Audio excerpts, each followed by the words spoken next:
What's up, guys? RyHo here yet again with another little horror review for you guys. This one was requested by pizowell, who I believe is the same guy that's over on the Dead Pit forum and calls in occasionally. I might be wrong, but yeah, this is one that he requested, and one I was going to do anyway because I was really looking forward to seeing this movie, and it's Let the Right One In. So let's get right into it. The film, as most of you know, is a Swedish film. There's a whole little controversy right now with the subtitles, but I'll get into that in a bit. But a Swedish film that has dubs and subs, but it's based on a novel actually by John Ajvide Lindqvist. I can't speak Swedish, people. I have no idea if I pronounced that right, but anyway. Yeah, he also did the screenplay for the film. And his film, the book, of course, has a lot more groundwork and storylines, and there's a lot of background characters have storylines. They explain a lot more about, the main characters in the film and stuff like that. But you can't do that in a film. So he did the screenplay, which is really great. And the film was directed by Tomas Alfredson, and it stars Kåre Hedebrant as Oskar, who's a 12-year-old boy, sort of tormented by bullies, and he's very. He's sort of a loner and stuff like that. And then there's a young girl played by Lina, Leandersson, named Ely. And Ely is a young girl that moves in next door to Oskar with this older gentleman named Håkan, I believe. She sort of helps him stand up against the bullies, gives him some confidence, and they strike up a friendship and a relationship of sorts. The twist, I guess, to the story is that Ely is a 200-year-old vampire that it looks like a 12-year-old girl. The title comes from a Morrissey song, "Let the Right One Slip In," and conversely with the idea that you have to invite a vampire in, which sort of is a theme in the movie, as well as I guess the idea that Oskar sort of lets her in to his world and stuff like that.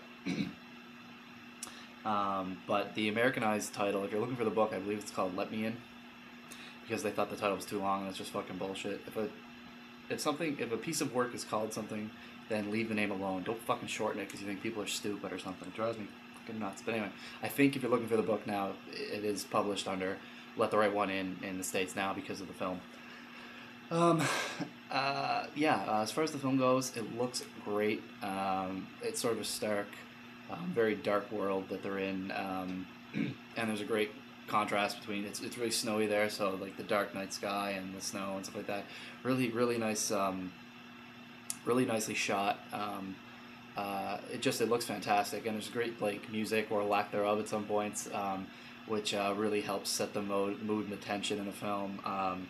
It's just, you actually feel like you're watching something with some substance for a change. Usually, when you're watching horror movies like myself, it's not often you get to see something that actually looks like a nice piece of work, and this film is absolutely very well put together. Storyline-wise, like I said, it's not everything that's in the novel. I haven't read the novel, but I've read into the novel, and there's a lot of stuff that they had to leave out. But it's still like a 2-hour movie. It has a great ending. I really like the ending. Well, the climax of the film anyway. The ending, whatever, but the climax is really great. The movie isn't crazy gory or anything like that, but it's sort of implied gore and stuff like that, which is really cool. It has some great scenes. I won't get into it, but there's this great scene where this woman combusts. It looks awesome. All kinds of stuff that I don't want to get into too much of, but if you're looking for a gore fest, you're not going to get a gore fest with the film, but it's a vampire movie, so there is some stuff like that.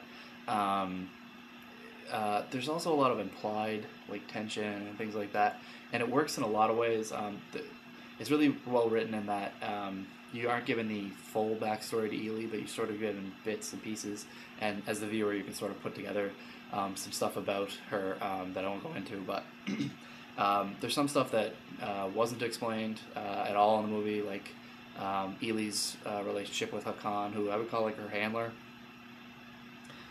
Because a lot of people are trying to draw the conclusion that this is a lot like Dawn, because J. Reel's independent film Dawn has a young girl who's a vampire and her father's sort of protecting her kind of thing. And in this, there's an older man with Ely, but it's not her father. In the book, you find out that Håkan is actually like a sort of like a pedophile and sort of following Ely around for that, which is really the book is, I guess, really fucked up. It's got all kinds of drugs and sex and prostitution and pedophilia and all this fucked up stuff in it. But they don't really get into that in the film, which is fine by me. I don't want to see that shit. Plus, it would probably be too much of a backstory. I believe even in the book, Håkan ends up turning into a zombie at some point, which is wild stuff. But yeah, there's some stuff too that, like, there's one scene in the movie that I didn't get at all, and I'm glad I didn't get it. And I just don't even know why they put it in there. It just doesn't seem to have any point to me. And it's a scene where Oscar's having, like, he's playing tic-tac-toe with his dad or something. No, he's playing Exorcism. Sorry, yeah. And all of a sudden, this guy just walks in to, like, his father's place, and he's like, he's like, oh, Oscar's here and stuff. And then Oscar's father pours him a drink, and the two of them have a drink. Well, and Oscar's like, why aren't we playing the game anymore? He's like, oh, we have a guest here now. And I don't know if they're trying to imply that Oscar's father's, like, gay or something like that, and it's his boyfriend. But it seems to me like this guy was, like, licking his lips at the fact that Oscar was there. Like, he was a mincing, boy-hungry pedophile. And I don't know why they put that in there. They don't do anything with it. It just seemed like this really stupid scene that just, I don't know, I didn't think it did anything for the film. So that's really the only complaint I would have storyline-wise. Like, there's stuff they couldn't flesh out, which makes sense, but then they put in, like, a scene like that, which really didn't have any added effect to the movie for me. But anyway, doesn't matter. In the end, I just really like the movie. Is it something I'll go back and watch a lot? No. I'll probably never watch. I don't think I'll watch it again unless I was trying to make somebody watch it or something like that. I certainly wouldn't bother owning it. It's just not something I would sit down and watch over and over again. It's a great movie. You should definitely see it.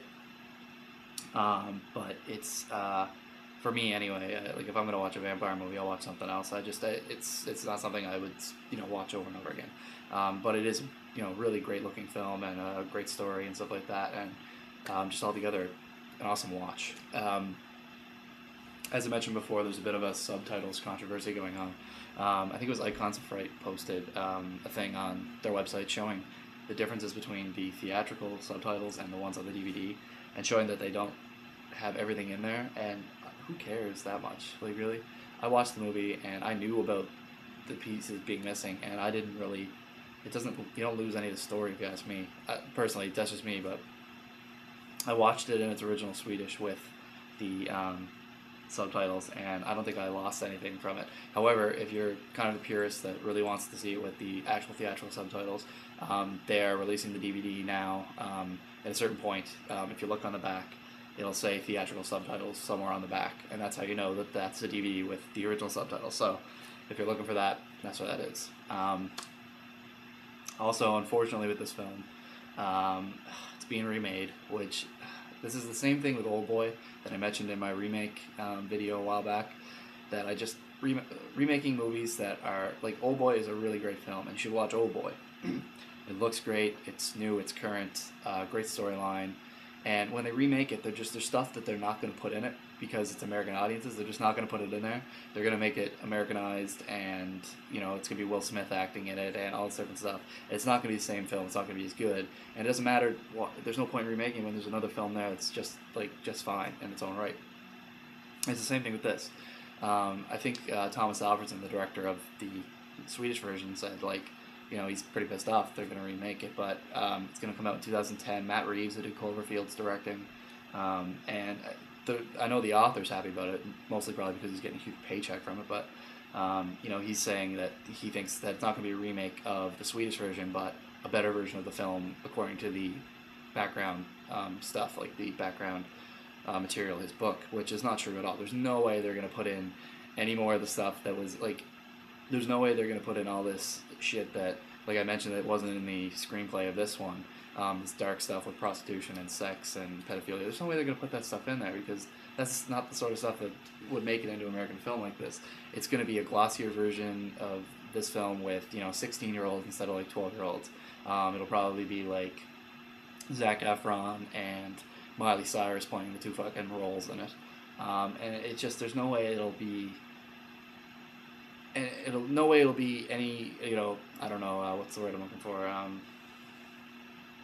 darker or anything like that than this film. And this film looks really good and sounds really good, and it's a piece of art. It's a really great film from start to finish, and it's not going to be a better film, whatever they make. So I'm not going to get into the whole remake thing, but this is the sort of thing that really think pushes it too far. When a film that just came out in 2008 is going to come out 2 years later with another version. It's like The Departed.